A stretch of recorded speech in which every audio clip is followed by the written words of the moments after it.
My name is Hartford Van Dyke. I've been invited to speak on this, and I'm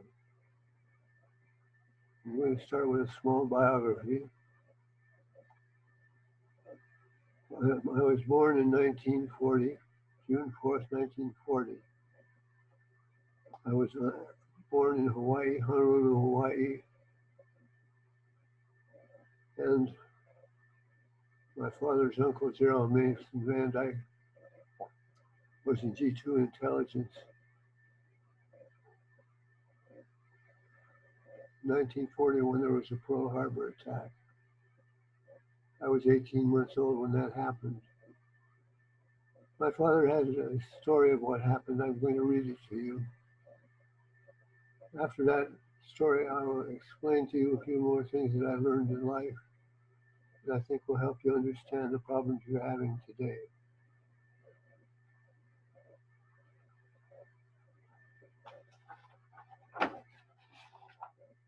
This is material that was provided by my father. An account of the Japanese Pearl Harbor attack, December 7th, 1941, by Lyle Hartford Van Dyke Sr. Material provided at 6/1/75. Here's my father's story. I met General Short on a couple of occasions, and he always impressed me as being a man of intelligence, honesty, and integrity. I feel deeply that he was not guilty of any dereliction of duty in any way. In fact, the whole Pearl Harbor attack was planned and engineered by President Franklin Delano Roosevelt. Roosevelt wanted the American people to be so angry they would fight both Germany and Japan. General Short and Admiral Kimmel were both the fall guys for Roosevelt's nefarious crimes. They were falsely charged and falsely prosecuted by the judiciary to protect President Roosevelt in one of the most infamous crimes ever perpetrated on the American people. He goes on to say, now refer to chapter 14, page 68, The Skeleton in Uncle Sam's Closet by Hartford Van Dyke. Um, I wrote the book The Skeleton in Uncle Sam's Closet. It was published in 1973. I'm going back to this writing now. Mason Van Dyke's warning. The amount of the thing he's referring to is Mason Van Dyke's warning about impending Japanese attack. I met my uncle Mason. He was living in Hawaii at the time. My father met my mother there. They were married. And that was, my dad had been there since about 1935. So he goes on and he says, I met my Uncle Mason coming out of a barber shop on Baratania Street. We talked for a few moments, and I asked him why all the sandbags around the power plant, which was across the street. He said they had been put there for maneuvers, but he hoped they would not be removed because a very serious situation had developed. I asked what it was. He said the Japanese fleet was steaming toward Hawaii. I replied, quote, does this mean we are going to be attacked by the Japanese, unquote? He said, quote, from all appearances, yes, unquote. I was scared and speechless for a few moments. Finally, I said, have you warned Roosevelt and the War Department in Washington, D.C.? He said, yes. A message was sent to them yesterday. That would be Thursday, 2:00 p.m. Honolulu time, unquote. Quote, when do you expect the attack? I asked. Either, quote, either Sunday or Monday, he replied, according to the weather. Sunday, December 7th, 1941, was a beautiful day in Hawaii. It was an ideal day for an attack. The airplanes that were not shot down found their carriers at sea without much trouble. I said, what can I do to protect my wife and son and myself? I don't have a gun or anything with which I can fight.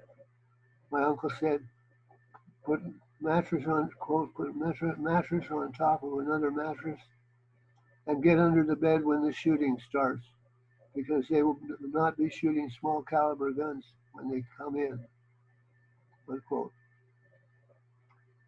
I wasn't panicking, but I was scared. Quote, what do we do for food if the island is under siege, unquote. He said, quote, lay in a supply of canned goods so you won't go hungry, unquote. Uncle Mason said, what I am telling you is secret, and not one word is to be said to your wife or anyone, unquote. This was agreed to, and to this day I have never told Hartford's mother anything about the impending attack on Pearl Harbor. On Saturday morning, I went to Honolulu Drayage Company and bought some cases of canned food that had been slightly damaged. My wife thought that I had lost my mind when I came in with cases of canned food. I explained it away by saying I got the food for practically nothing, so I couldn't turn it down. Uncle Mason said to turn off the hot water heater and drain water for drinking and cooking purposes after the attack to prevent poisoning should the water supply be sabotaged. Also fill the bathtub with water. This was done after the attack. On Saturday night, we were out late. About 6 a.m. Sunday morning, the phone rang, and I was awakened by a pilot from Inter Island Airlines who was a member of our flying club. He said, Lyle, quote, Lyle, are you going to fly the club plane around the island? You have it booked for this time, unquote. I said, go ahead and fly it yourself. I'm too sleepy. I went back to bed and went sound asleep. A little after 7 a.m., December 7th, I heard loud bombing sounds and rolled over in bed and said, quote, boy, they're having maneuvers close to shore this morning, unquote. I was really scared, but I didn't let on as to what was going on.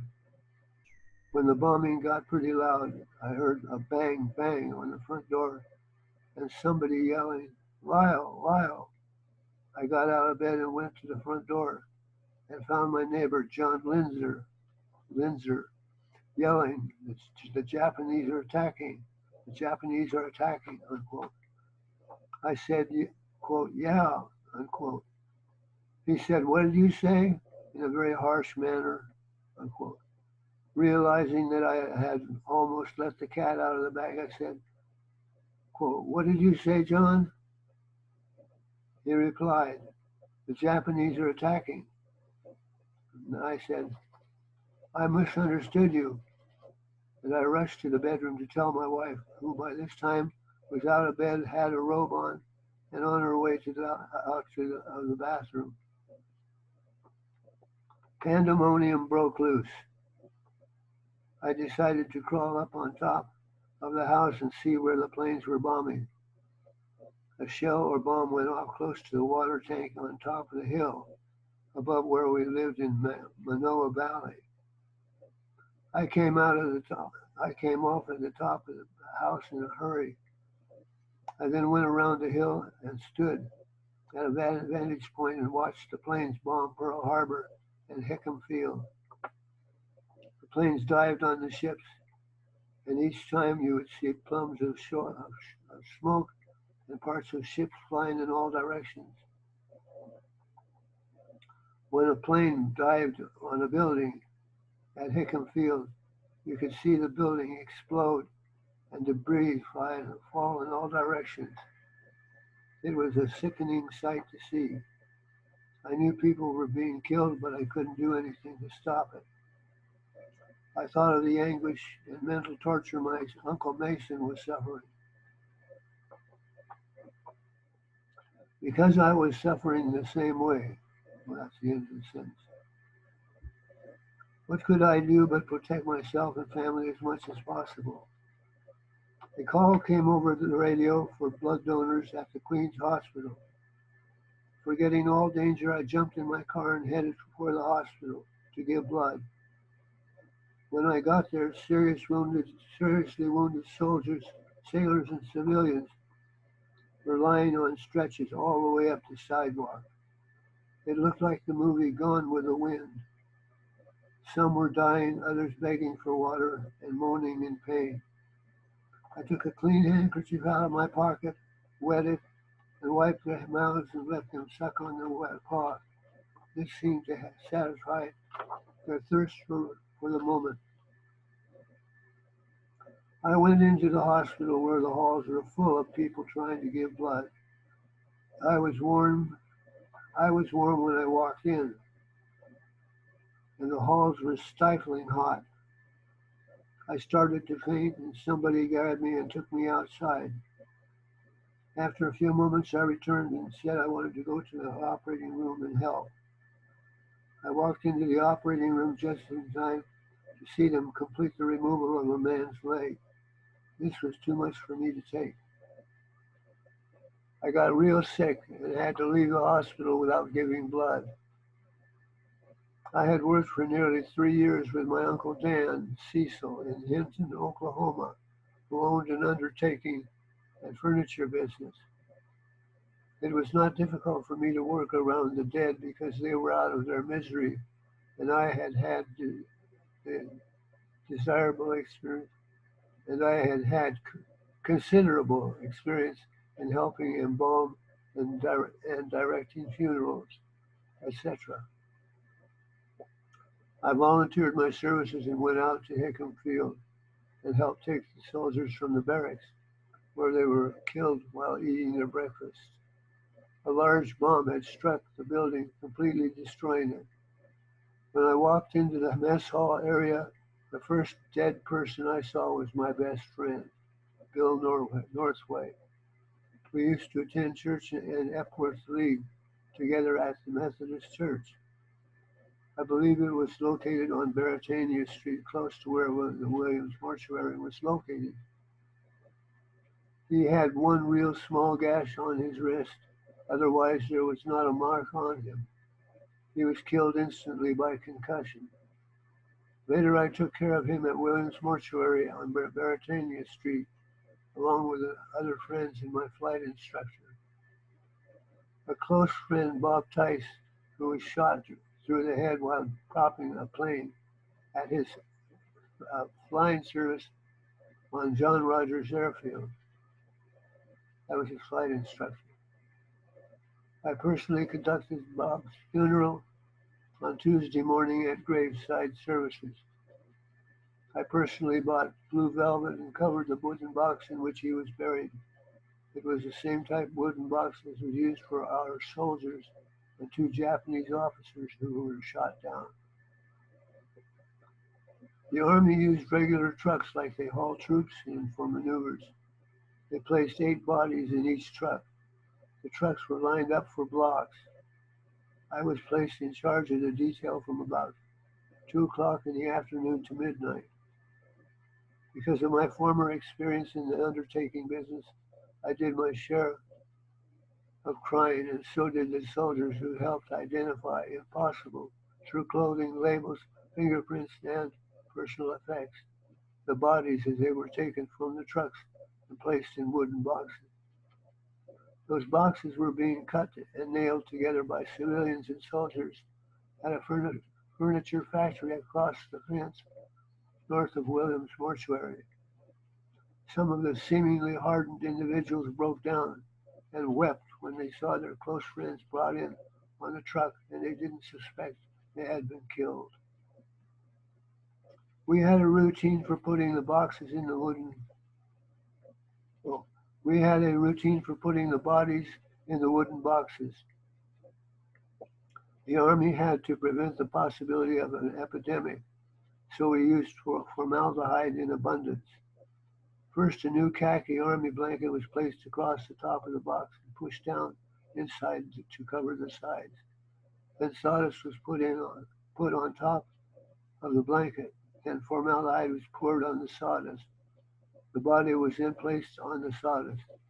If the body was not mutilated, the blanket was wrapped over the body and more formaldehyde poured on the blanket. The lid was then nailed securely on the box. If the body was mutilated, as most of them were, then sawdust was placed on the body and more formaldehyde poured on the sawdust. The blanket was then folded around them and more formaldehyde was poured on the blanket. We had 227 of our soldiers stacked 4 deep in Williams Mortuary at one time. We had a very unusual experience to happen when it came to when it came time to load trucks to go down to the Punch Bowl Military Cemetery. Some officer went down to the Filipino neighborhood and brought a half dozen Filipinos to Williams Mortuary to load the boxes into the trucks. The men came in and looked around acted like they were scared to death. One of the men said, "What's in those boxes?" The officer replied, they are our dead soldiers and flyers." The men turned and ran out of the mortuary and ran down the street as fast as they could run. They were running at breakneck speed when they were out of sight. When they went out of sight, our own soldiers, with the help of the officers, loaded the trucks and drove to the Punch Bowl Cemetery. 2 weeks after the blitz on Pearl Harbor, I got a job at Ford Island Naval Air Base, Pearl Harbor, because I was a pilot and quite well versed in airplane parts, etc. I was put in charge of airplane engines, parts, accessories, and instruments for the Naval Air Station. I was under a Mr. Warren, who was in general charge of engines, parts, etc., who was directly under Captain Hartford, who was in charge of all repairs, etc., for Naval Air Station Ford Island. After many harrowing experiences, too numerous to mention, I came back to the mainland and lived in Los Angeles for 1.5 years before moving to Portland, Oregon in November of 1943. Having had all the experiences I had before, during, and after the Pearl Harbor Blitz, I was endeavoring to find what happened to the chain of command that would let such a dastardly thing as the Blitz of Pearl Harbor happen. It was more than a curiosity that kept me delving into the Pearl Harbor debacle. I didn't know Admiral Kimmel and had met General Short only on a couple of occasions. It didn't seem possible that a man of General Short's stature would be a party to the murdering of nearly 4,000 of our soldiers, sailors, Marines, and civilians at Pearl Harbor. There was a missing link, and I was determined to find it, and I found it after nearly 20 years of searching. I was on a restaphone recruiting and training trip to Washington, D.C. and New York City.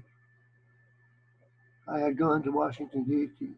I will explain that here, just a little insert. My father was the inventor of the restaphone, a telephone rest that you clamp onto the telephone handset and you could put it on your shoulder to leave both hands free to work. For many years he sold that. He invented it. I'll go back. Having had all the experiences I had before, during, and after the Pearl Harbor Blitz, I was endeavoring to find what happened to the chain of command that would let such a dastardly thing as the Blitz of Pearl Harbor happen. It was more than a curiosity that kept me delving into the Pearl Harbor debacle. I didn't know Admiral Kimmel, and I met General Short on only a couple occasions. It didn't seem possible that a man of General Short's stature would be a party to the murdering of nearly 4,000 of our soldiers, sailors, Marines, and civilians at Pearl Harbor. There was a missing link, and I was determined to find it, and I found it after nearly 20 years of searching. I was on a restaphone recruiting and training trip to Washington, D.C. and New York City. I had gone to Washington, D.C. 2 days early so I could attend the Human Events political conference and work with my salesman in the evening. Human Events was the name of a magazine. So I was seeing, I know where it was. I had gone to Washington, D.C. 2 days early so I could attend the Human Events political conference and work with my salesman in the evening. I was seated at a long banquet table, which was one of several. Seated next to me was a distinguished gentleman who spoke softly and lucidly. We talked about several things, and somehow Pearl Harbor was mentioned. I told him I was in Honolulu during the Blitz, that I had lived in the islands for over 7 years. I told him about. I told him I knew about the impending Jap. I told him I knew about the impending attack on Friday afternoon before that had happened on Sunday morning. This gentleman acted very interested in what I had to say and started to pinpoint and question me about details. After I'd given him all the information he asked me for, he said, Mr. Van Dyke, do you know who I am? Unquote. I said, I don't know who you are from Adam.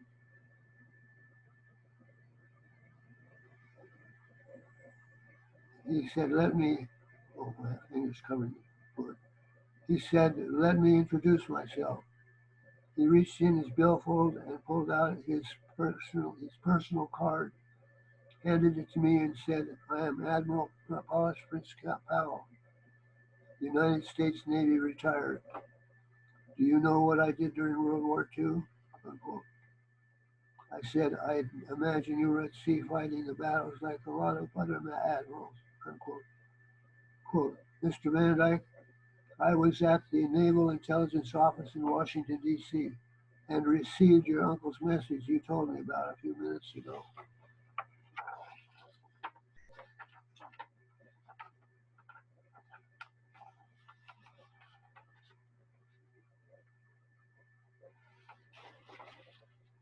You are the first human being to ever tell me the exact time and content of the message that was sent on Thursday, December 4th, 1941, at approximately 2 o'clock p.m. Honolulu time.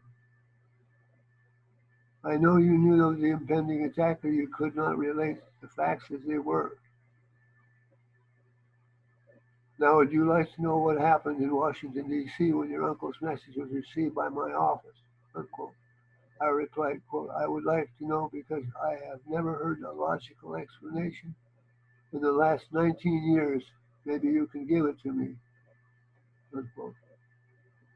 I had waited and inquired, trying to find out what happened in Washington, D.C. that had led up to the infamous Pearl Harbor attack. My answer was not to be denied. In the interest of cutting down on time and space, I shall let the tape recording, which incidentally I didn't know was being made, suffice for Admiral Powell's explanation of the events took place. That took place. See, and then he refers to some of the stuff I published eventually. I was utterly amazed at the remarks he made about President. He comes back here in his second writing and explains that particular part later. He gave additional information in November 7th, 1976, which fills this gap that he just left. In the interest of cutting down on time and space, I shall let the tape recording, which incidentally I didn't know was being made, suffice for Admiral Powell's explanation of events. I will explain that statement after I get done reading this paper. I was utterly amazed at the remarks he made about President, this is my father again. I was utterly amazed at the remarks he made about President Roosevelt being responsible for the infamous Pearl Harbor attack, about Roosevelt making Admiral Kimmel and General Short scapegoats so that he, Roosevelt, would come out looking like a hero. Again, I wish to reiterate, Admiral Powell said, Mr. Van Dyke, when I, Admiral Powell said, quote, Mr. Van Dyke, when I die, it will be the most pleasant thing that has happened to me because I have died thousands of times, especially when I think of all the officers and enlisted men, many of them my personal friends, being killed, and I could not do a thing to save their lives, unquote. Admiral Powell told me that he thought Roosevelt, quote, Roosevelt was so low that he could walk under the belly of a snake and think he had just walked under the Empire State Building, unquote. These were his, Powell's words, not mine. He, Powell, held Roosevelt 100% responsible for the Pearl Harbor attack and was very bitter about the treatment given General Short and Admiral Kimmel. That is the material that was given to me June 1st, 1975. He later brought some additional information up he felt it was necessary to add it, provided November 7th, 1976.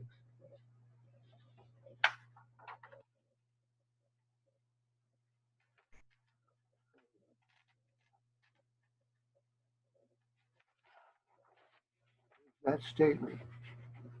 The following is what I would. The following is what was told to me by Admiral Paulus Prince Powell, United States Navy, retired, after I had explained to him what had happened at Pearl Harbor.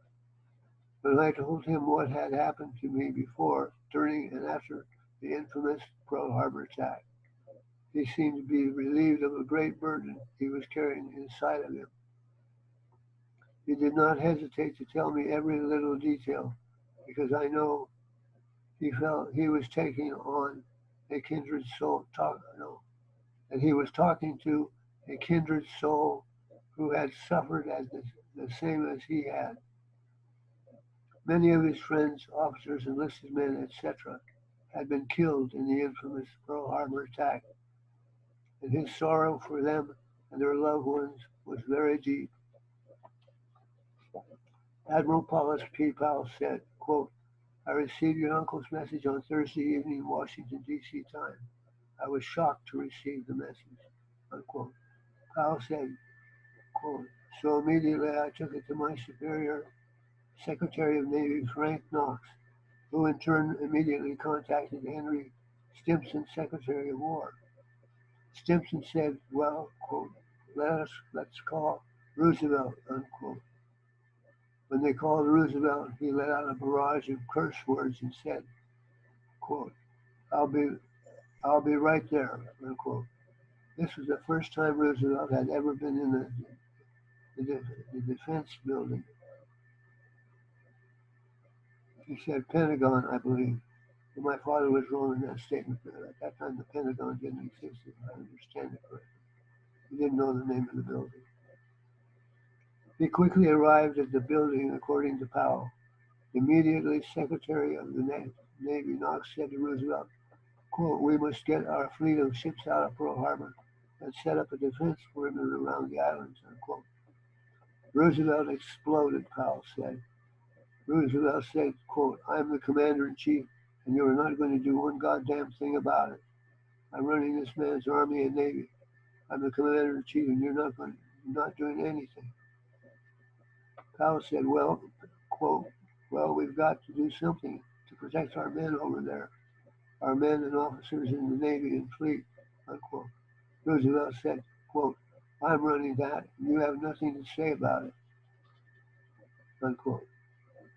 Powell said James Vincent Forrestal, Undersecretary of the Navy, became very upset about what he heard, and so did Knox.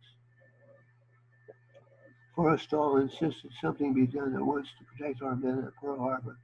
He insisted that something be done to counteract what was about to take place. Roosevelt became very angry at Forrestal and Knox, Powell said, so much so that he cursed the blue streak and kept telling them he was the commander-in-chief of the Army, Navy, and they were to do as he said.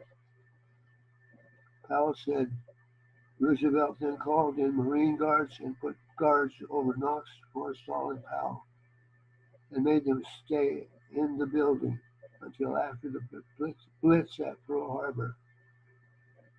Admiral Powell said they had a heavy guard on them 24 hours a day. Food was brought into them and they ate and slept there all the time. Powell said he was told to not send any messages of any sort to anyone. Powell was under close surveillance at all times. On Saturday morning, Powell said he could not take it any longer. He said he had died a thousand deaths thinking about all his friends and fellow officers who could not protect themselves and were sure to be slaughtered. Quote, I grieved over those men, Mr. Van Dyke. You cannot imagine how I grieved over them. I knew I would be shot if I even tried to warn anyone in Hawaii about what was about to happen. Finally, in desperation, I turned to Secretary Knox with tears in my eyes and said, can we do anything? Send some kind of warning to our men or word to of sort of some sort that might let them know of the impending attack? Knox said he would call in Secretary of War Stimson and see whether he could get Roosevelt to send some sort of warning to them. Unquote. Powell said Roosevelt trusted Secretary of War Stimson implicitly and did not keep him under guard at any time. Secretary Stimson talked with Secretary Knox and agreed to call Roosevelt and see whether he would let them send a message of warning to Hawaii. Secretary Stimson called Roosevelt on Saturday morning and asked if some sort of warning could be sent to the Navy and Army in Hawaii. Roosevelt said, quote, yes, send them this message. Admiral Powell said Roosevelt was cursing a blue streak. The quote goes on, expect Japanese sabotage. Admiral said he could not believe the message he heard and read. It was such a lie. Powell said, quote, is that all you're going to send to them? Unquote. Stimson in a harsh voice replied, that is what he said to send. Send it. Powell sent the message. I don't know what they had to send it, but the difference, I'm going to make a comment on this part. In the case of an aerial attack, the airplanes are separated on the ground so they can't all be hit by one bomb. And the machine gunners are people handling aircraft above the ground. In the sabotage conditions, the planes are gathered together close on the ground so they're easy to protect, and the ammunition and aircraft ammunition is put underground so that it can't be stolen by the saboteurs. So what Roosevelt did was he gave the exact opposite advice that he should have. He made them more vulnerable than they were before. That's Roosevelt. My uncle received the message, and I'm going back to the text now. That is what he's talking about Roosevelt. That is what he said to send. Send it. Powell sent the message. Stimson in a harsh voice replied, that is what he said to send. Send it. Powell sent the message. My uncle received the message or was made aware of the message. While returning from Washington, D.C. and New York City, I stopped off in Oklahoma and worked with salesmen and called on my uncle, Mason Van Dyke. I told him about meeting Admiral Paulus P. Powell and finding out what had happened to his warning. I said, quote, you received a message on Saturday morning from Washington, D.C.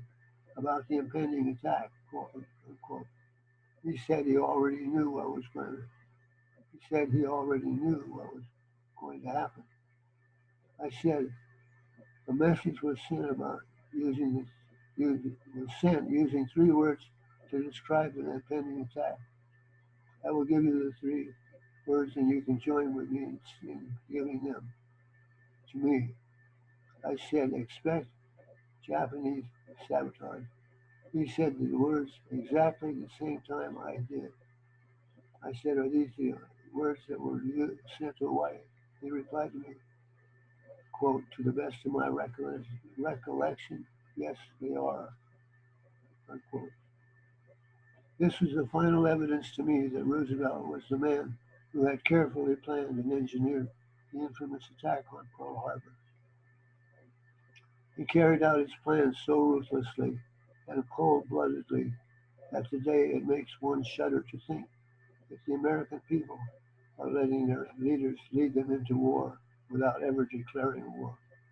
They are using the precedent of Franklin Delano Roosevelt for establishing sovereign immunity to do anything they choose to do by setting themselves above the common man and not having to answer to anyone. Every president since Roosevelt has used sovereign immunity in running the country, some a lot more than others. Sovereign immunity is now used as a precedent by the Supreme Court, lower courts, and the American Bar Association, lawyers, Internal Revenue Service and its agents, and allied organizations to destroy our last vestige of freedom. Wake up, America. Let's put a stop to sovereign immunity. It's not too late. Lyle H. Van Dyke. So that tells you what my father went through. Now, there are other things to add to that. I'm going to keep it simple for the time being. The Pearl Harbor attack happened, and by the time the summer of '42 rolled around, we were able to come back to the United States, to the mainland. There was a convoy that traveled that summer from Hawaii to Los Angeles, to Sacramento. I think it was San Francisco, and then we drove from there to down to Los Angeles. But a couple interesting things happened then in my life. Uh, my sister was born January 8th, 1943, in Los Angeles. My grandmother was taking care of me, and she showed me how to plug a lamp into the wall. And that was quite interesting to me that would turn the light on. Well, I happened to pick up on the idea and found a bobby pin that used to be just a piece of metal wire. They weren't even flat. The wire type bobby pins of those days.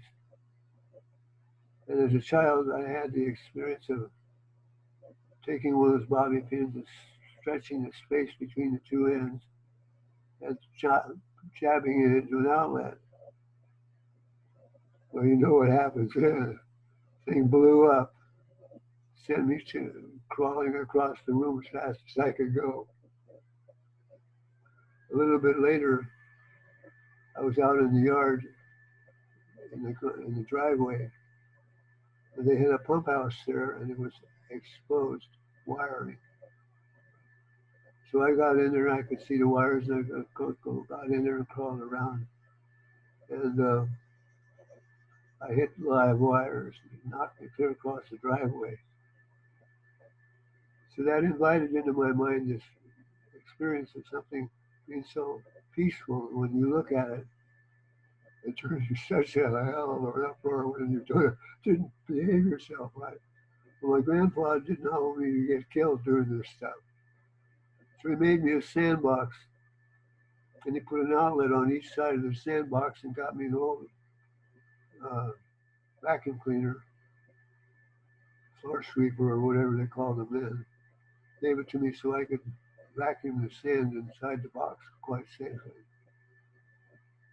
But I never forgot those experiences, and they became a foundation piece for me as I grew up because I had an intense interest in electricity because of it. We moved to Portland, Oregon in November of 1943. And I was put in what would be called today maybe a daycare center, but it was a pre-kindergarten environment. And my mother asked the question one time of the lady. I had a bag of electrical parts. I like to have all my electrical parts. So my mother asked her, how does Hartford behave himself? She said, when he comes in here, I get out his bag of electrical plugs and I give them to him. He plays with them all day. So you can see it was getting thoroughly embedded. And then when we moved to a place on, it was called Failing Street, and I would walk the neighborhood, knock on the doors, and say, "Have you got any blown fuses?" There's one lady on the corner saying them for me. And when they were cleaning up the basement, they found a little buzzer on a concrete foundation underneath the house. A little buzzer, not a bell, a buzzer with a couple of magnets on it with wound with green wire. I can still see that thing on it. Mental photograph. And my mother found it and gave it to me, and I walked all the way around the neighborhood, a fairly large block, showing all the neighbors my wonderful treasure. And so there were all kinds of things interesting. The Christmas tree lights, the flasher unit you plugged in the wall, plugged the lights into it, and made the lights on the Christmas tree flash flicker. And so I had things that happened through my early years then. And our neighbor around the block, that was our babysitter, had an in-law son that was involved with electrical equipment, telephone equipment, and so forth. Anyway, make it short, we left there in 1945, went down the street to a few blocks and had the next door neighbor in Failing Street built our house for us, built it a few blocks away. And we moved there in 1945, summer of 1945. The war was still on. We didn't hear anything about it. That was something as children we weren't aware of. And at Christmas of 1945, my father made for me a breadboard. It's called a breadboard circuit. It was a piece of wood with a switch block, ceramic switch block that had what's called the knife switch for breaking the circuit to the two lines into the house. It had a switch and it had fuses of its own. Had one of those wires. In those days, the wires were cotton covered. Yellow and green was the type. It was on the outside of maybe a rubber foundation. And so we had the plug that went into the wall, the yellow and green wire covered wire. And the electricity went down the wire into the knife switch through the fuses and out along two wires, one on each side of the board, which is called a bus system. He had just a switch and a light socket there, and he had an outlet there. And it was to introduce me to the idea of schematic diagrams and to show me how electrical circuits worked. And that was, my mother said, "Do you think he can handle that?" He said, "I think he can handle it." He believed it because I had survived the other two things. So I was influenced that way. I was given a train set, a Lionel train set. I learned how to study it, tear it all apart. When I was 10 years old, and I learned about telephone systems and telephone switching equipment. If a telephone company man entered the neighborhood, which was 5 blocks long, and I saw him, I beat his deadline right over to that point, started begging stuff off of him. I had a little cart that I couldn't afford the shafts to hold the wheels, so I begged nails off the hardware store man up the street. I learned to beg for things. I learned to gather the things around me I needed. So I learned some things about providing what other people did not know to provide. My mother didn't know. My parents divorced when I was 6 years old. Well, they went into separation and the divorce was final in 1947. In 1946, my mother was so concerned about it, she went back to Hawaii to be with her mother and father for a stay. She took us with her. So that was my first conscious understanding of Hawaii and experience. I'm not going to go into any more of this, but I'm just trying to show you that there, in my life, there was a repeat of events in connection with the places I'd been. And when I went back to see my grandfather in Hawaii, uh, I had experiences there that I wouldn't have ever had. He had the painting crew for the pineapple on the top of the Dole Pineapple Company, and his men would bring down the leaves and paint them and take them back up and hook them on. But we'll set this aside. I'm just letting you understand that I had a very rich childhood, beautiful experiences, and I grew in my understanding of electronics. This is very significant as you'll hear in the rest of this. I learned how circuits work. By the time I was 10 years old, I got as a birthday present a little crystal radio. So I started my learning about radio at the age of 10, 1950. So with those under my belt, a little bit about radio and working with my train set and understanding the switching circuits.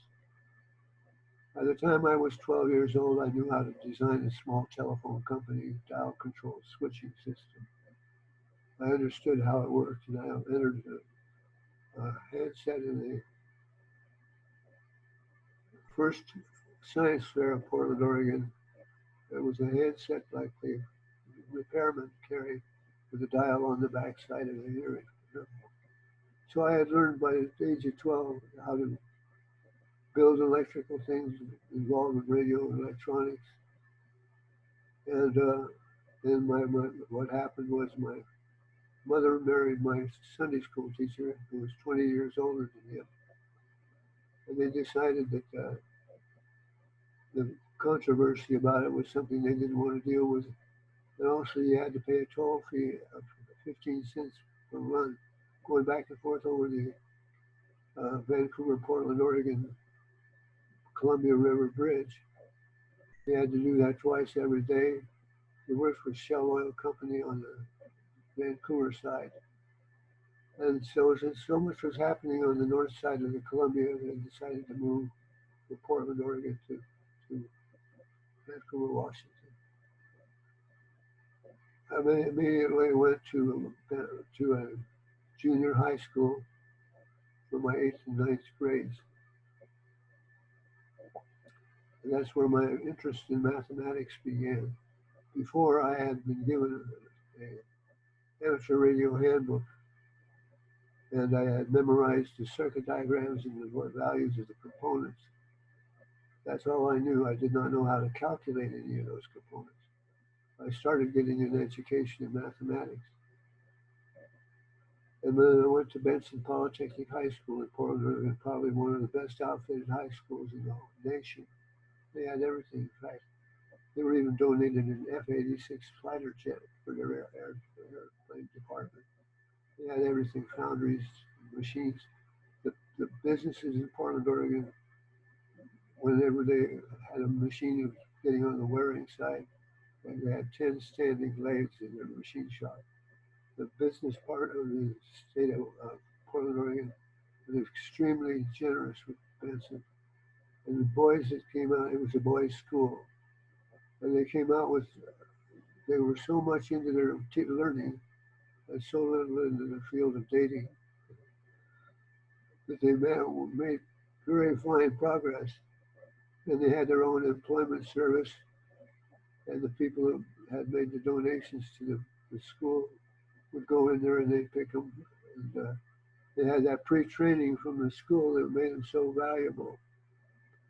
And two of them that came out of the radio department established what is later known as Tektronix, large business. And their throwaway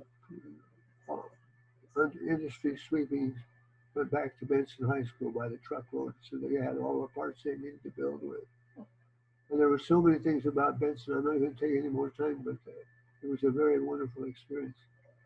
And one of my first experiences in being in Benson High School was coming to work with my father. His shop was just a couple blocks down, just a few blocks down the street from the school.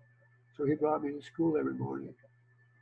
And well, that's when I heard Elvis Presley first time. And the world blew up over. I love those records. But as time went on I left Benson after only 2 years and back to Hudson's Bay High School and then to Clark College. And then I helped the computer crew building electromechanical computer stuff donated by Bell System in Seattle, Washington. And I started studying math. Last year in high school, I found a book by a man very fine. He was a teacher at Reed College in Portland, Oregon, and he had written a book about the calculus. So the book was wonderful. Granted, it's one of the best books ever written on it. Introduction to Mathematical Analysis. And so I learned on my own mathematics, integral and differential calculus. Then I went to Clark College. It was just across the street. It was a junior college, a local college. And I took mathematics. I A'd the class. Two-thirds of the class flunked. The teacher kind of lost interest in teaching, and he didn't get it all as clear as he should have. The summer after that, I held classes at my house. I had about 10 students, and I taught them calculus, and they went back and they made A's and B's in the class. So as time went on, I learned things about mathematics that described how the world works. That. Now, I'll tell you these things because they were quite influential. I volunteered for the Navy and in September 1961. I think it was 61, 62 maybe. But anyway, I went into the Navy, wanted to be in nuclear field electronics, had to pass their test 98 percentile, and went to Treasure Island. And Treasure Island was my first duty station. First day in class, the teacher in the class said, "I'm fresh out of shipboard. He says, I don't know binary mathematics. Is there anybody in the classroom that knows it?" Well, I raised my hand. He says, "Come up, you're going to be the teacher today." So I taught the class that day, and they had a homework session at the end of the day. This was the first day of class. And they did very simple problems in removing decimal points. It's called scientific notation. I did my work, and the class was over. The next day, the class, I taught that subject again. He wanted me to teach it. And he said at the end of the class, "Well, it's true, obviously you're going to be bored in this class." So he says, "I've made arrangements with a couple of ensigns over in the curriculum department. We want to bring you over there so you can help assemble our textbooks." Well, I went to my homework class that night, and a 25-year petty officer came in there. They're called Officer of the Deck. He was supposed to teach everybody to stay in line. And he found me reading a part of a book back in the book, and he came up to me and said, "Well, why are you reading that? Why aren't you doing what the others are doing?" I said, "Well, I was just reading something that was in our textbook." He said, "Well, you come with me," and he took me out on the boardwalk. I was walking up the walk, and he said, "You could help others." I said, "They know that I can help them." And he got angry because I had an answer. He took me to the main office. He says, "I bet if I gave you a problem in Ohm's law, you'd fall flat on your face." I said, "You can give me any problem in Ohm's law or Kirchhoff's law you want, and I'll solve it for you." I wasn't arrogant about it. I just made a matter-of-fact statement. He marched over to the wall, got a clipboard off the wall, and wrote me up for a marching party on the next Saturday. Well, and then sent me back to my room. The next morning, I met with the ensigns, and I explained that I'd signed up for nuclear field electronics. They said, well, you have to go through the regular Class A school, ETA school, electronics technicians, Class A school, before you can go that other route. We'll check you out at the end of those 4 years and see if you qualify for nuclear field electronics. I said, well, I had a problem. I told him the problem I had the night before with the officer. And I put in front of him a pile of my mathematical writings. I said, you can show this to anybody on this. It was at Treasure Island, San Francisco, is where the naval station. I said, you can show it to anybody you want to. They'll confirm if the work is done correctly. He said, well, you go back to your classroom and we'll consider this. And so I went back to my classroom. A runner came in about 15 minutes later. She took me up to the office. There was a man that I'd been connected with was swearing in the back of the room. He came forward. He said to the runner, he said, you take him to a good doctor. Don't leave him until he's in the hands of a good doctor. So he took me over to the psychiatrist's office. He said, you won't leave, will you? And I said, no. About 3 minutes or so later, in comes a man with civilian clothes on. He had civvies, as they say. Unlocked the door and said, and it was what you call a contract psychiatrist. He said, what's your problem? And I told him what happened. He said, well, it's clear what's wrong here. You're too creative for the Navy. So he says, you can pack up your the library books back, pack up your belongings. And he says, I've got a man going to Oakland Naval Hospital in Oakland, California at 12 o'clock in the afternoon at noon. I want you to go with him. So I followed his instructions and went up to the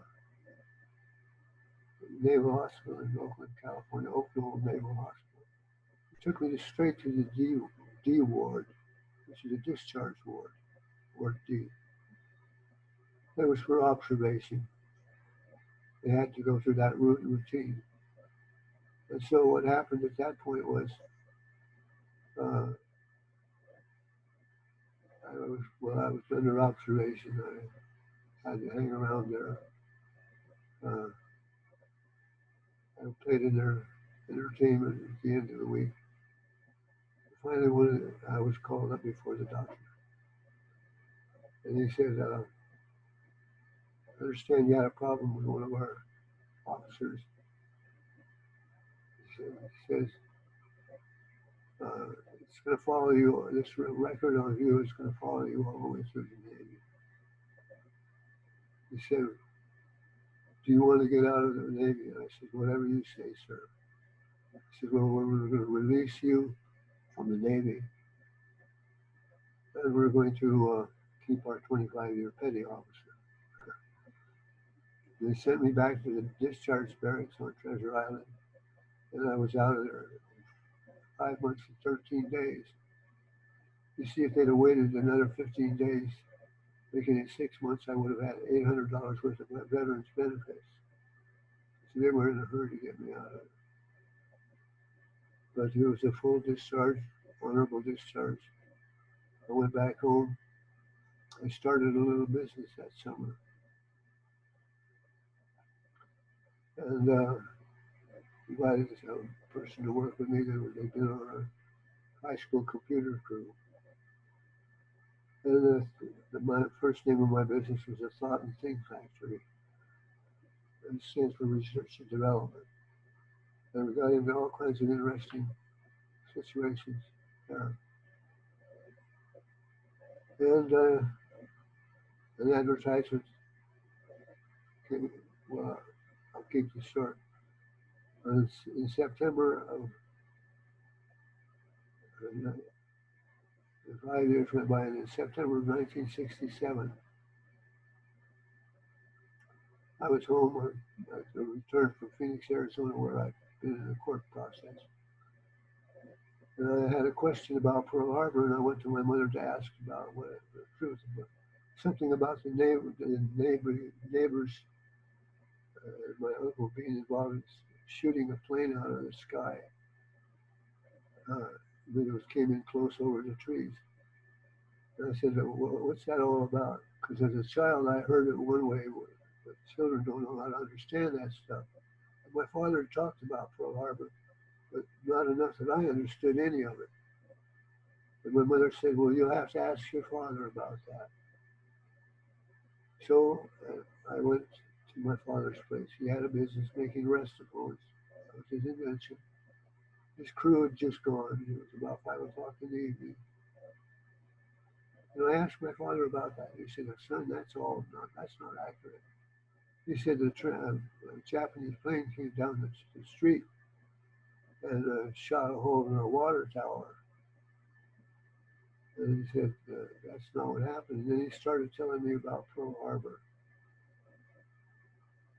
He started telling me about Pearl Harbor, and it went on and on and on. And I had never seen my father cry before.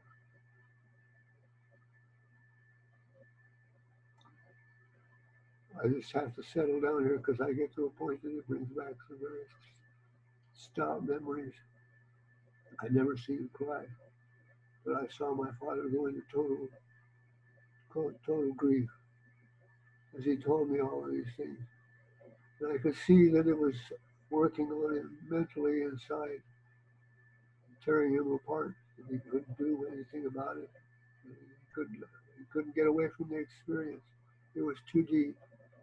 He'd been in too many things that plunged into his brain. He says, Dad, you're gonna have a heart attack or something. We gotta take care of this. I can write a book on it, or I can write a newspaper on it. He said, son, you can't do that. My uncle has been on military benefits. He's got a retirement benefit, and he has hospitalization benefits. And I promised my uncle I would never tell the story to the public until he died. I said, well, Dad, I could do something. No, son, you can't do that. And it was left at that. Well, 2 years later, the My Lai massacre happened in Vietnam. Lieutenant Calley and a group of people slaughtered a village. And our government was lying every way they could figure out how to lie themselves to get themselves out of that jam. But I was so disgusted that I said, that's it. No more lies. So I sat down and I wrote out the story my father told me as best I could with 2 years of time. And I sent it off to all 535 people in the United States Congress, 435 representatives, and 100 senators. I sent them all a copy of that story. Well, then I got to thinking, this thing's got to be accurate, absolutely accurate. So I decided to send my father a copy of it and give him about 3 days to get wound up. He did. I called in and I said, Dad, well, how did you think of the thing I wrote? He said, well, son, it's not exactly correct. I said, well, what's wrong with it? And then he started telling me what was wrong with it, and that blossomed out into a repeat of the story. Well, I put a tape recorder on that telephone line, and I got it on tape. But this time, when I wrote it up, it was the thing that he said. Not just my remembrances of it. So I got a very good statement from my father.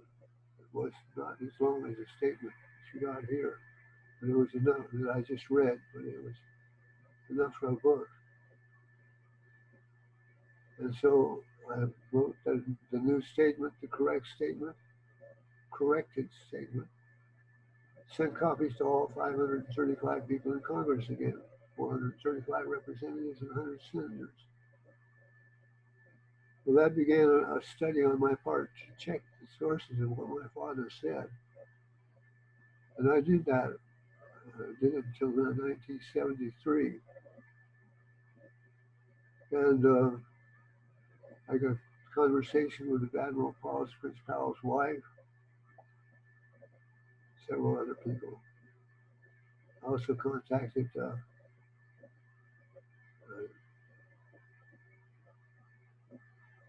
Admiral Kimmel's family. I'm trying to think of his son's name, Tom Kimmel or something like that. And so I got enough information. This is, just a second. Mrs. Powell, Admiral Powell's wife, said something that was very interesting to me. She said she had a copy of the Winds Execute, WINDS Execute, EXCUTE, EXECUTE. The Winds Execute was a message with regard to the attack of Pearl Harbor. Obtained, it was a Japanese message, as I understand. And her husband had the copy. It had been lost. Nobody knew where it was, and she had it. And the FBI, after he died, the FBI came to her house and demanded it, and she gave it to them. She said, I felt I couldn't have that. That was her statement about it. But I got recordings talking with her too. So I was satisfied that my father was at that level with me and told me the truth. There was never any change. And so I wrote the book, The Skeleton in Uncle Sam's Closet, about my family's involvement in Pearl Harbor. That was published in 1973. And when that came out, my father's uncle, and my father's uncle's wife threatened to sue me over it. And I thought, well, that would be a fine way to get it advertised a bit. But it never happened. They never did follow through with the suit. I'm very grateful for that. But I ran out of copies, and I only had 1,000 copies were provided to me by the publisher. When I went in to have that book published, it was with a mimeograph. And it looked poor, and the man that looked at it had his own copy. He said, this deserves something better than a mimeograph.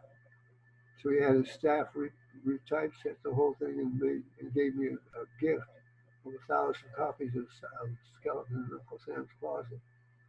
I sent it right off. I wished I had now, but I sent 535 copies to Congress, every congressman, representative, and senator. And my feelings about that are that I wasted the copies on it. But nevertheless, I had a few to give away. They were all gone by 1975. I went to my father about it. But by that time, my father was actually probably relieved that the story was out. I said, Dad, I'm out of copies. I need a bunch of copies. I want to put out a 20-page tabloid. He said, well, how much is that going to cost? I said, well, I'd like 15,000 copies. It's going to cost $200 for 5,000 copies. It'll cost $600. And so he said, well, son, I'll do it on one condition, that I get to edit it. And the things he edited out of the book were my unpleasant statements about my father's uncle. Because you see, I didn't understand military intelligence. I didn't realize that it had to go through channels.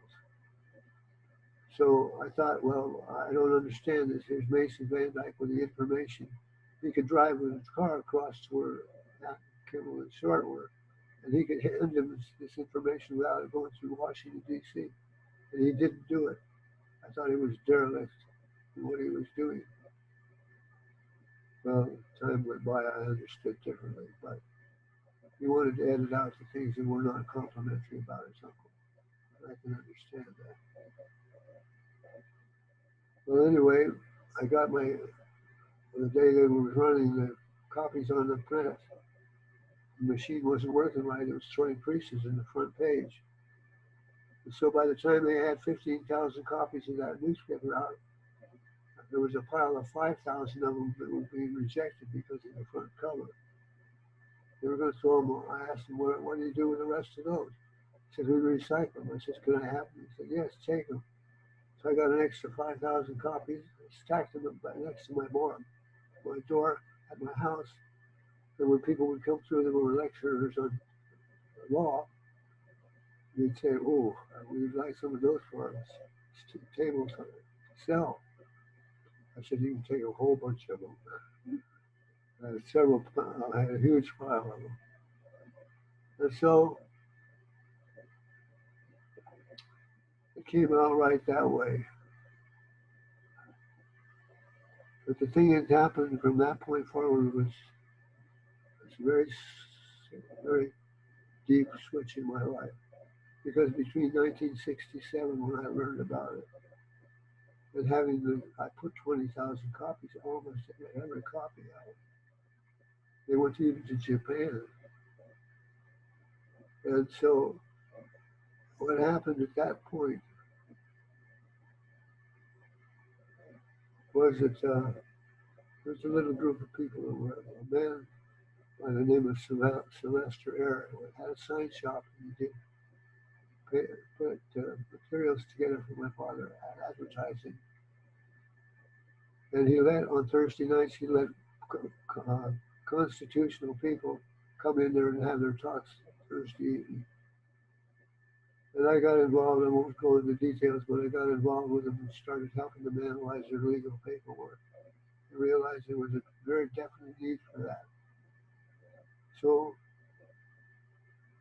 and the Pearl Harbor thing needed to be protected and exposed over the period of years.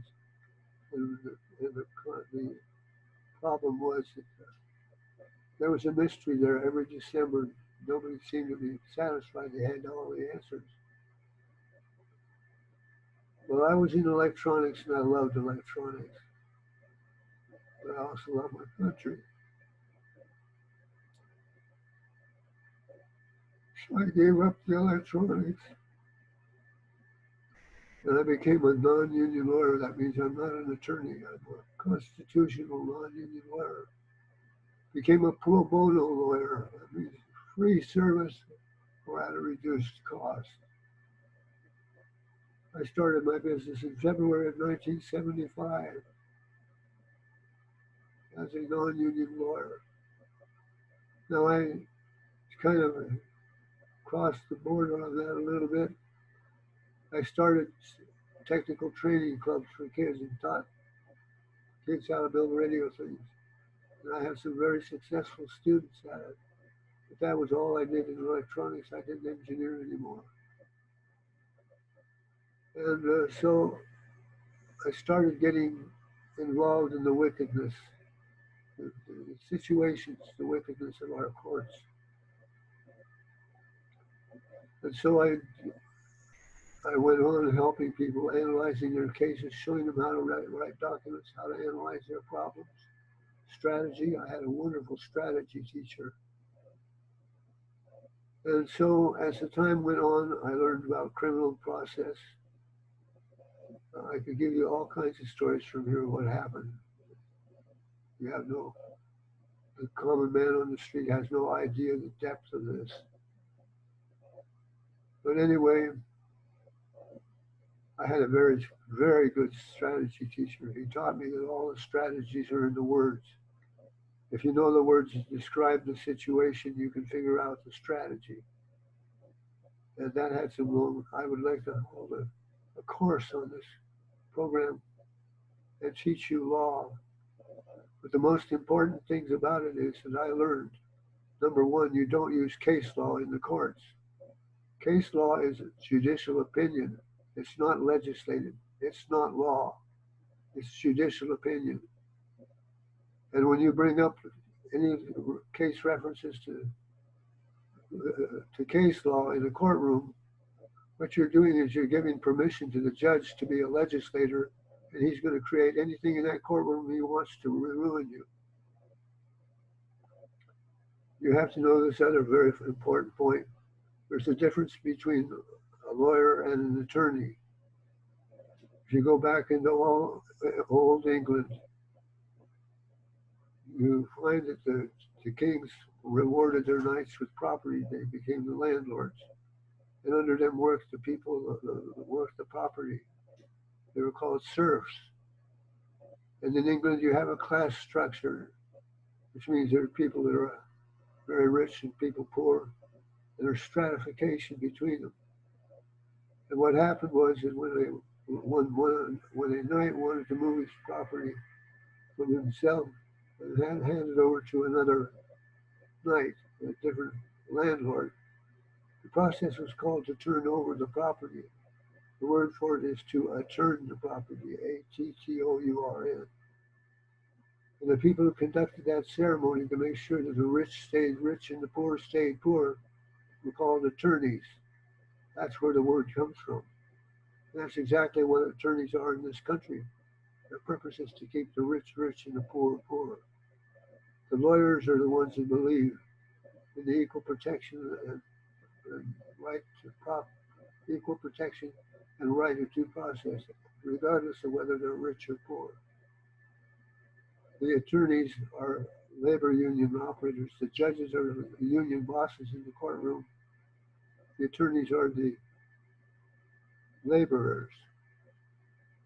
And the judge in backroom sessions teaches the attorneys what they want them to do or not want them to not do. And the attorneys have to follow that. I know that that's true because I was brought before the court by a public defender in the Montana Freeman case. And the judge I had done processes against was in charge of that. And when he saw me come through the door to be a witness in that case, he yelled out sidebar and called all the attorneys to him and told them, if anybody puts Mr. Van Dyke on the stand, I'm taking their bar cards and I'm going to put Mr. Van Dyke under arrest. That's the power a judge has. Don't ever forget it. And when you're assigned a public defender, they're an attorney. And the public attorney that's your public defender is coached by that judge, and that attorney will do what he's supposed to do or he loses his bar card.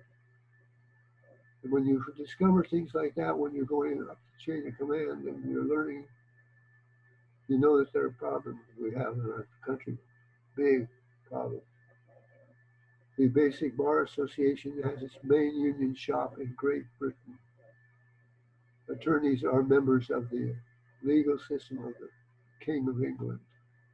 That's the last stronghold the King of England has on America, is the attorneys. That's why our forefathers said there will be no titles of nobility. Well, attorneys have a title of nobility called Esquire. They were the people that took care of the knights. And so we have no business having attorneys here. And there's been an attempt to push them all out of the country back to England. And the reason is they keep the rich rich and the poor poor. They're not honest. They can't be trusted.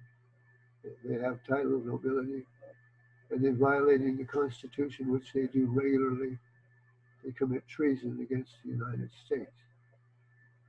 So you learn these things as you're working through this. Another thing that you need to understand is the Internal Revenue Service. Well, I'm going to get off into this, or just take a side trip down this path right now. We're going to go back into history a little bit. That history involves what's known as the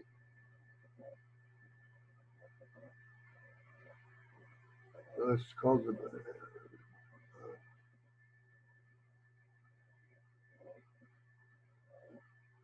got ahead of myself again.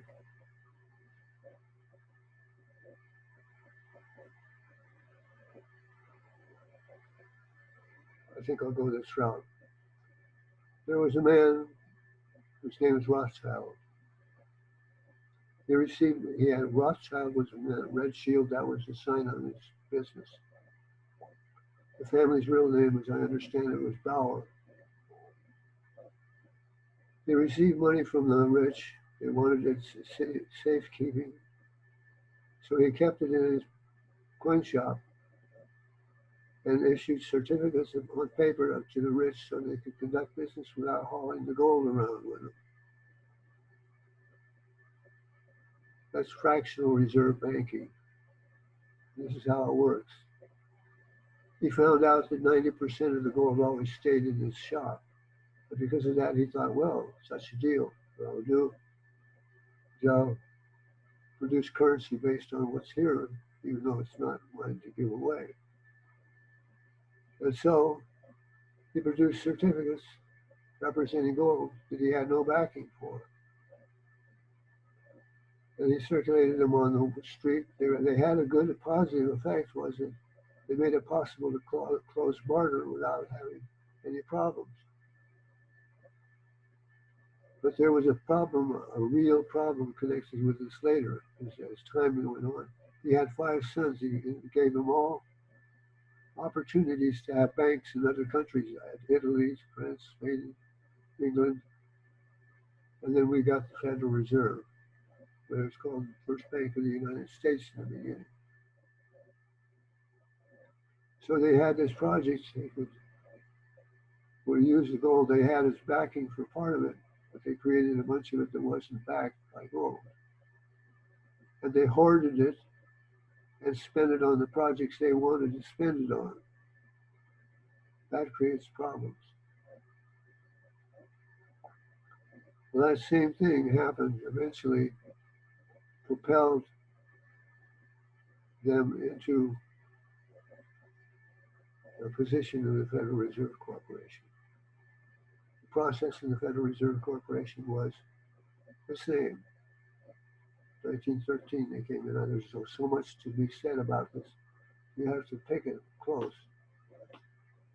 But what happened was the Internal Revenue Service was produced too. And it was the backdoor to the Treasury of the Federal Reserve Corporation. You look at Internal Revenue Service paperwork, and it says Department of the Treasury. It doesn't say Department of the U.S. Treasury or the U.S. Department of Treasury. It says Department of the Treasury. That's the Federal Reserve Corporation. What they've been doing over the years is they will go down to the county recorder's office with a notice of tax lien. And they're ordered to put it on the tax lien index, not the notice of tax lien index, but the tax lien index. And the instruction for them to do that is called the Federal Tax Lien Registration Act, or Federal Tax Registration Act. It's in Washington State, it's Revised Code of Washington 60.68.045. And it says that the notice of lien will be provided to the county clerk or recorder, but she will put it on a tax lien index.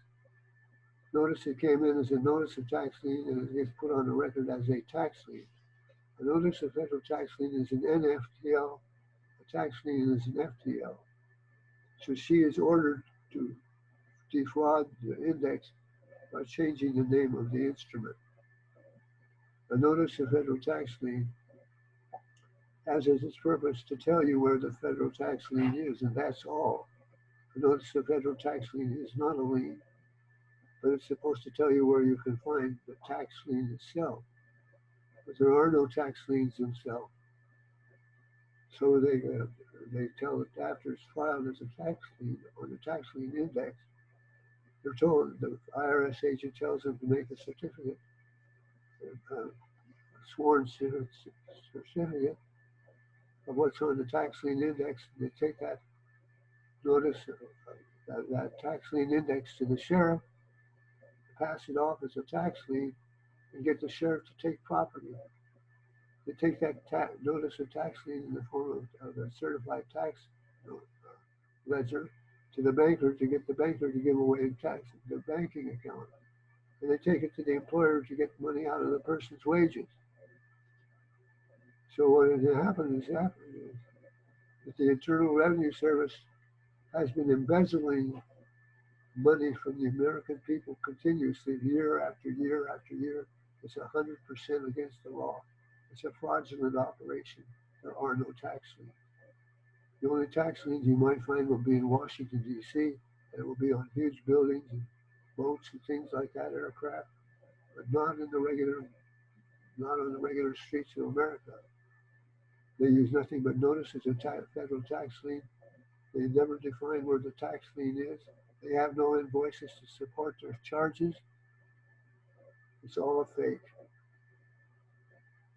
Everybody has the right to claim all their past taxes back into their own hands because the transaction was not legitimate.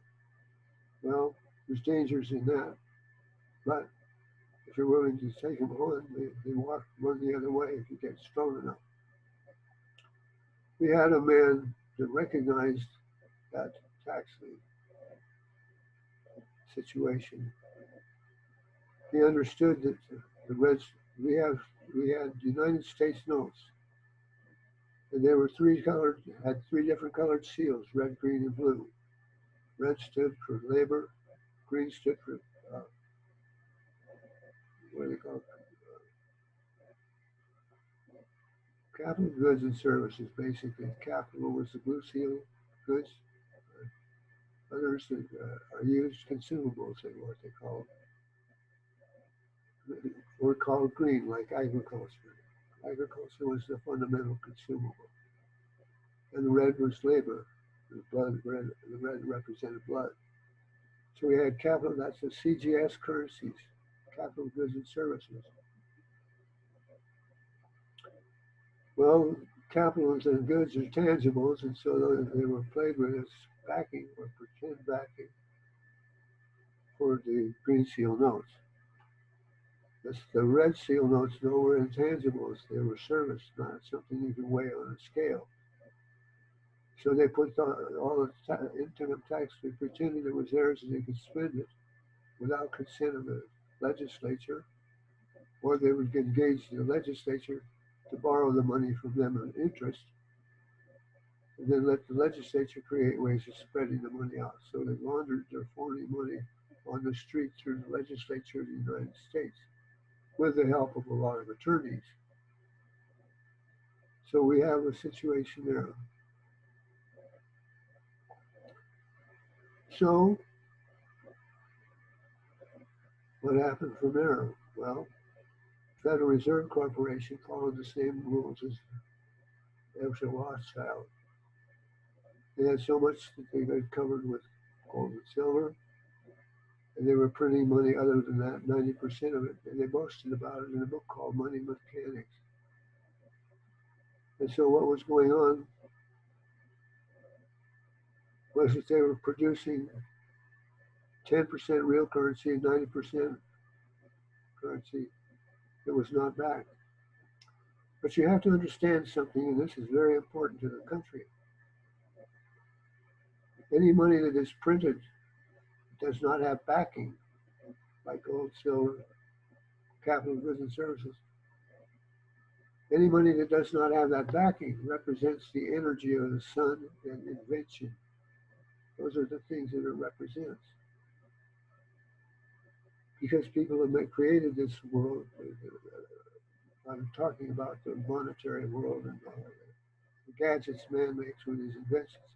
Those inventions learn to tap the power of the sun and bring it to the hands of people and give them some energy to work their business and their life. The sun makes the heat of the desert, shines on the desert, produces heat, which makes the air move and the wind, which goes over the oceans and picks up the moisture evaporated from the sea. That moisture forms clouds, goes over the land. It cools, drops its rain into rivers, go into lakes, and the lakes have the effect of going down the turbines, spinning the generators, giving us electricity, and then off to the sea goes the water. So, and the other thing the sun provides is agriculture. The chlorophyll molecule in food jacks apart the water molecule, the H2O in the triangle, and steals the carbon dioxide, the carbon out of the carbon dioxide, plunks it in the middle of the water molecule, it becomes a sugar molecule. It's our energy source. in our lives, in our bodies. Those things come from the sun. Petroleum products come from the earth. They are representative of the activity within the earth. We are not sure yet what that is. Maybe they seem to be regenerated. But all of that money that's printed extra represents the sun. If you look at Matthew 5, verse 45, you see that it's recognized that it falls on both the rich and the poor. And so the idea is any money that is printed by a bank or any treasury system or any printer that is not backed is a fiduciary, is what's called a facilitator currency. It facilitates trade. It makes it possible to close bargains because otherwise the money can be hoarded and run out of service. So they need facilitator currency to handle all these inventions and other things. Facilitator currency is legitimate, but there's a condition on it that must be understood. A bank cannot create that money for itself. It can't hoard it. It's supposed to be delivered to everybody equally over the whole planet, and especially within the nation. What this means, you people think you're in a problem. Well, the man that tried to put the red seal currency back got killed over it. His name was John F. Kennedy. He tried to bring the red seal currency back, because it represented the labor of the American people since 1913. And so he was murdered over it. The plain fact is that money still exists. It is still your money. You have a right to all your taxes back because they have not given you an honorable constitutional government. The Fifth Amendment says, nor shall private property be taken for public use without just compensation. And you can't get just compensation in the courts today. You don't get due process of law. You get the game they want to play. And it's a money game. Strictly a money game. So, what do you do about this? All of your counties can create assemblies. That's First Amendment, the right of the people peaceably to assemble and petition their government for a redress of grievances. Well, the petition doesn't need to be in there. Every county can have their own assembly. The money of that county comes from the laborers. If they use the assembly as a bank, and they keep all the money in the assembly for the county. If the state wants money, they have to put in a bill for it. They have to put in an invoice for it. If the military wants it, or if the federal government wants it, they've got to put a bill in for it, because that money belongs to the people. That's called sun money, because the money comes from the sun. So what happens is their assemblies can manufacture all the money they need for the community, but there's a catch. If you give people too much money, they get lazy. They don't produce anymore. And so you can only put as much in circulation as is necessary to handle debt, to handle the transactions of money, to provide a facilitator currency. But you can't produce so much that people won't work for it. So that's the key to it, is all the excess money over that which is backed by capital goods and services, all the rest of the money that's out there in circulation, this sun money, this facilitator money, and it belongs equally to all the people. So if you want money to put this nation on its feet right now, instantly, you give as much money to every single person in equal amount as it takes to get the power going again. You don't have to be poor. As a nation of people, you're all entitled to an equal partition of money, and you don't have to go to a government for it at all. It's yours. You're the ones that built this thing.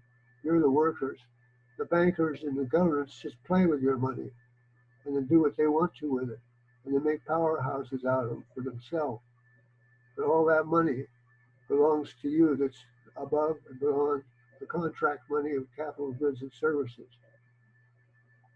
You have basically three types of money. You've got contract money, which is the currency that's on the street, and your bank checks. You've got sun money, which comes from represents the energy of the sun, and that's your money. That's the money that you divide amongst you equally to make your money system work. The government has no right to control it. The 10th Amendment says there will be certain things reserved for the government, and anything outside those reserves goes to the states and to the citizens separate underneath it. Well, that has to be inverted because the people are the ones that provide the money. It's their energy. That energy belongs to the people. It's their money, not to be played with. It can be invoiced for necessity, but that money is the people's money, and you people can have that money. You don't have to go to the government, but you have to form assemblies and agree upon what you're going to give away is equal to everybody, and the remaining part of it to make it possible to run whatever assembly you have to have. I wrote a book called How to Create Currencies for Local Communities. How to Create Currencies for Local Communities. It's a free read on the internet. It's available. It's released to the public domain. Anybody can reproduce that book and sell it and make a profit off of it. They can hold lectures. We have that book at the table at the back of the room. They don't have to pay me any royalties for it. I've released it to the public domain. I explained the things that I just explained to you in that book. It angered the Federal Reserve. I just barely put that book out on the street. Just barely put it out on the street. And what happened was they put me under arrest, put me in prison as a political prisoner in the system. They gave me 7 years and 4 months because they did not want that book published. A man found a copy of it, discovered that it was released to the public domain. It was about 3 years after I was put in prison. And he published that book. Jason Whitney was his name. And I'm taking this time right now to say, God bless you, mister. You made my day when it came to prison, because when I saw that you put that book out at the 3-year mark and people got it, I was so thrilled to see that book out because I was in the condition where I couldn't do it. So this is my thank you to you, and I hope somebody tells you I thanked you for it. But they kept me 7 years and 3 months, 7 years and 4 months in prison. When I came out, I made sure that all my writings on these subjects are released to the public domain so they can be reproduced by anybody in any quantity, anywhere, any way they can do it. I want you to know that. And I don't expect any money back in return for it. I just want the public to know. I want them to understand their rights, their powers, and get on with life. There is no need whatsoever in this country for anybody to be poor. Kennedy knew that. He knew that it had to be, all the tax had to be revised. The Internal Revenue Service had to be put out of business because they were not putting liens on the street. They were putting notices of liens on the street. It was all fraud. It's still all fraud. And anybody that goes along filling out the forms for the Internal Revenue Service and paying into that thing are encouraging the Internal Revenue Service to further commit the crimes. So you need to be protective of yourself in that respect. So much for the Federal Reserve and the Internal Revenue Service. The Federal Reserve has no right to print the extra money. The assemblies of the people have all the right to print the money. And they have to stay in contact with each other so that they're all in the same level of facilitator currency. Because if they aren't, then when you go from one state to another, you'll have to calculate all the price changes. But as long as all of the assembly groups in the nation provide the same amount of money to each and every person, there's no problem with it. There's no violation of the law. The law stays with the people because they're the ones that created the money in the first place. So you see, it's a very simple thing. Tomorrow you could start that up if you had your assembly. You could start your assembly in a week or whatever you want to do, and you could put out a dictation to every bank in the county that assembly is in, and tell them we want you to add $2,000 or 5,000 or whatever it is to everybody's bank account in this county. Now that will upset the balance with respect to the neighboring county, but you can bet your bottom dollar that when they see this happen, they're going to want to do it too, and it'll sweep across this land like wildfire. You can bring this country back on its feet economically instantly, almost instantly, by just printing your own money and distributing it in equal proportions to the people.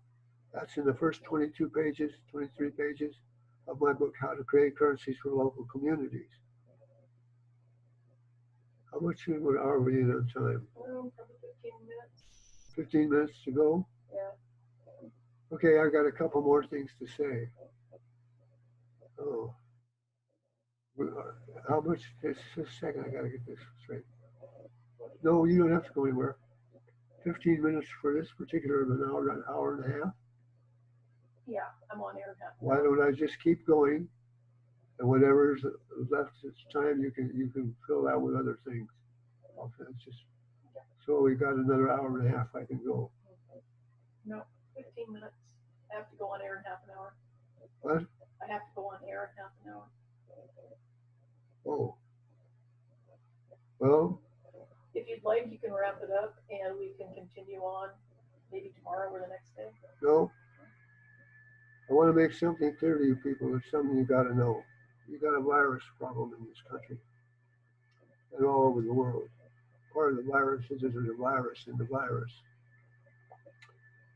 What it boils down to is that somebody, I'm going to tell you this because I had to, when my wife died, she was declared dead, taken in by the coroner.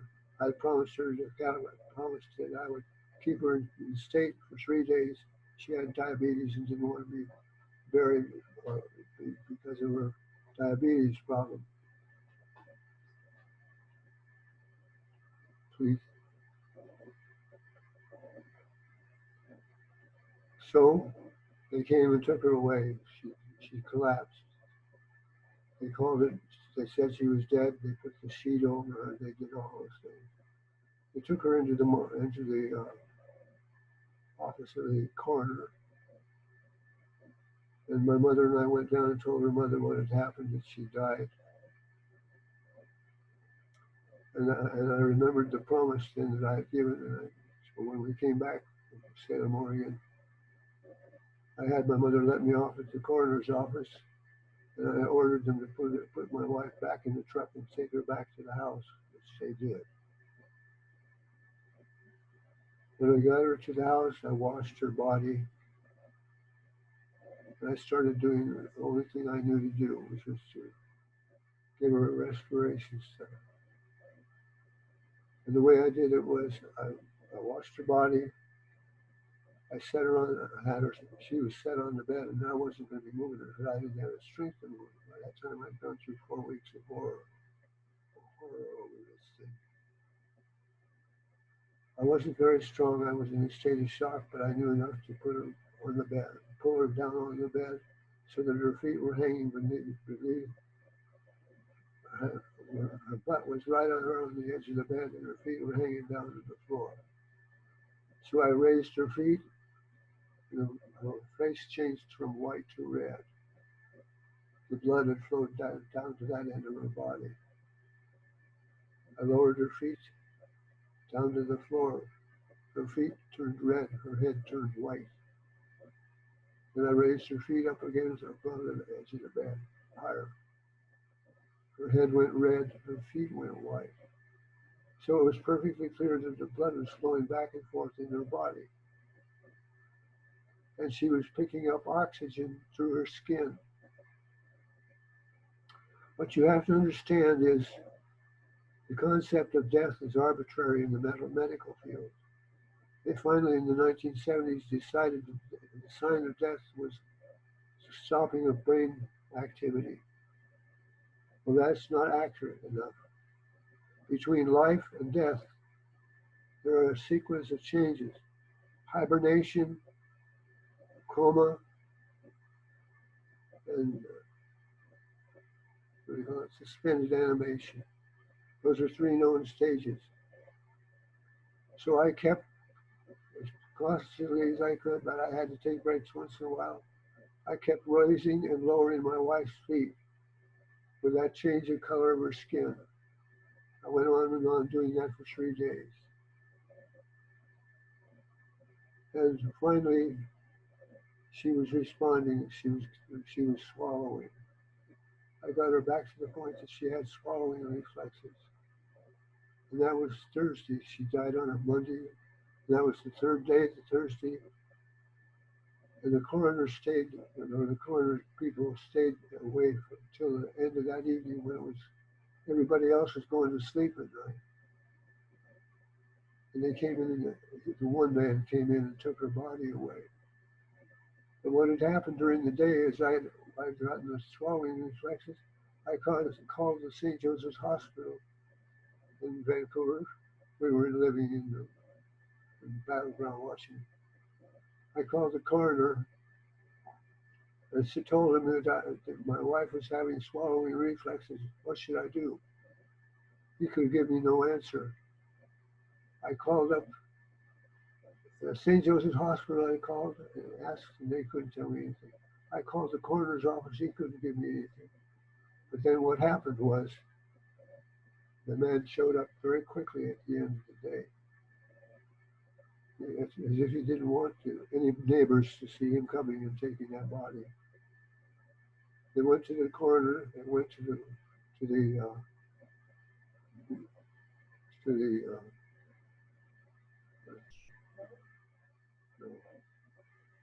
mortician. The mortician treated my wife, and she was given what do you call it, formaldehyde. I later talked with him about the situation. He explained to him he had his mortician business was in Eugene, Oregon. He told me he had two slabs in his mortuary. One was where he did his work, and the other was a warm-up slab. So when he had to work on the body, he would pull it out of refrigeration and put it on the working slab, and go back on the waiting slab, and go back to work on his mortician slab, the preparation slab. And he told me he had two experiences where the people came back after he was brought out in refrigeration. That they had been brought out, and he had to send them back to the hospital. A quick look at this means it happens in all the mortuary, on all the coroner's offices. They have a lock on the door. They don't want people to walk out on the street because it's an embarrassment to the doctor or the coroner's office that these people actually come back to life. And when they come back to life in that serene situation, they're killed so they don't ever become, or at least they're put in a stabilized condition so they can be sent to doctor's offices to provide donor parts for operations. And what you're looking at in this virus situation is an opportunity for doctors to have an amazing amount of bodies delivered to them that they can take body parts from. In other words, if the person is destined for the crematorium, when he's released to be put in the crematorium, in that small gap of time between when they're declared dead and when they go to the crematorium, there's an availability of that body to be sold to the medical profession as body parts for transplant operations. So what you're looking at is a very big business in transplant. And you should say that this is exaggerated. It's not exaggerated. You got 60,000 circumcision doctors doing $1.2 billion worth of business a year, saving the foreskins and selling them to people that are doing plastic surgery and skin repair. And I could bring up other people that would confirm this even further. That these people, it's not what it appears to be. Johns Hopkins University declared here just a couple days ago, and this is what the 10th, 11th, huh? It's 13. This is 13th? 2 days ago, Johns Hopkins University admitted that the number of deaths by surgical mistakes is 250,000 a year.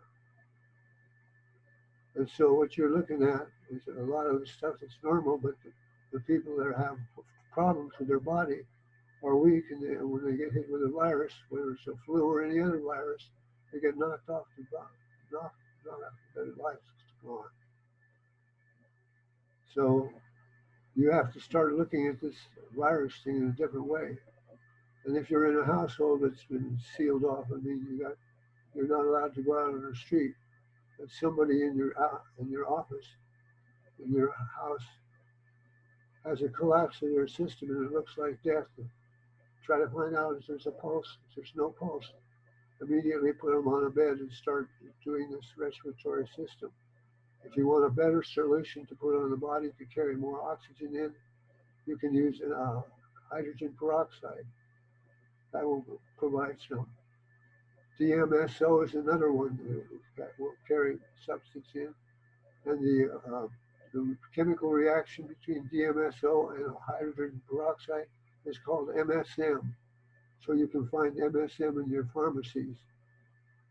It's considered a food, not a drug. And you can also get what's called colloidal silver. There are many people making it. And you put one MSM tablet in a container, a 1 cup container. Be very careful. Well, I'm told I can't prescribe medicine, but Have them just say they can look it up. I'm told I can't prescribe medicine. Tell you what, It'll get the challenge. I'm going to say what's on my mind. I'm not representing anybody else's opinion. But I can't, if I keep my mouth shut about these things, there's going to be a few people dying. I'm going to feel responsible for it. So I'm not going to go along with her saying you can't talk. The FDA and the medical profession are up to their neck. They're in bed with each other. It's the medical profession for finances the FDA. I can tell you some real stories there because I know some of those stories.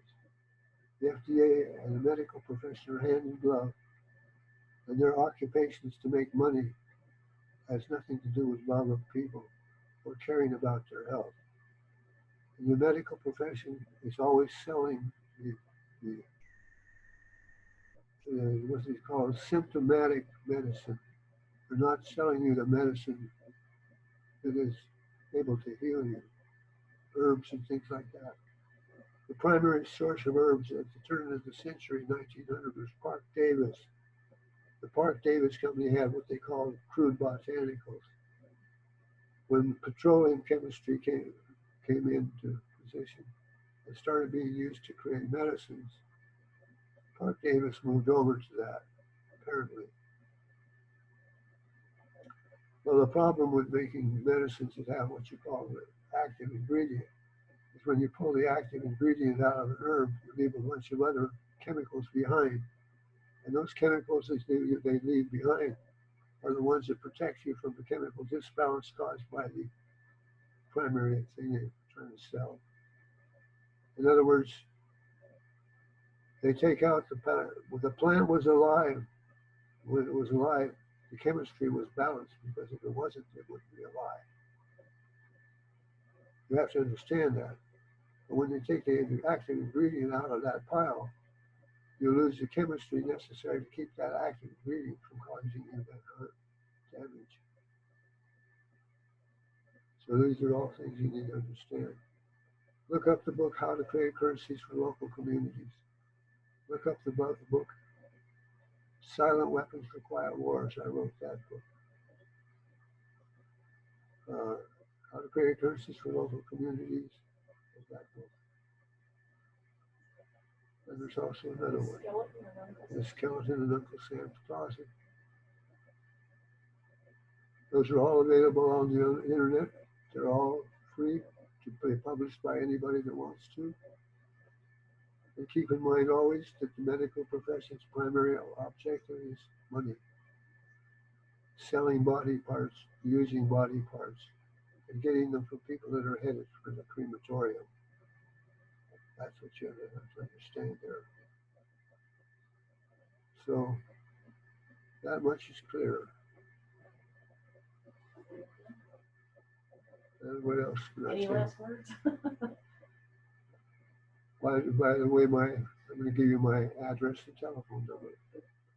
My address is Post Office Box, Hartford Van Dyke, Post Office Box 831, Kettle Falls, Washington. Kettle like kettle on the stove. Kettle Falls, Washington 99141. My telephone number 509 738 3039. I'll repeat those. Post Office Box 831, Kettle Falls, Washington 99141. And the telephone number is 509 738 3039. If you need any more information, feel free to call for it. Just remember, at 6 o'clock my time, I might start shutting down my night. Don't call me after 6 at night. I'm available from 11 in the morning, Washington time, Oregon time. And I'm available basically till 2:30 in the afternoon, anytime, but as late as 6 o'clock if it's an emergency.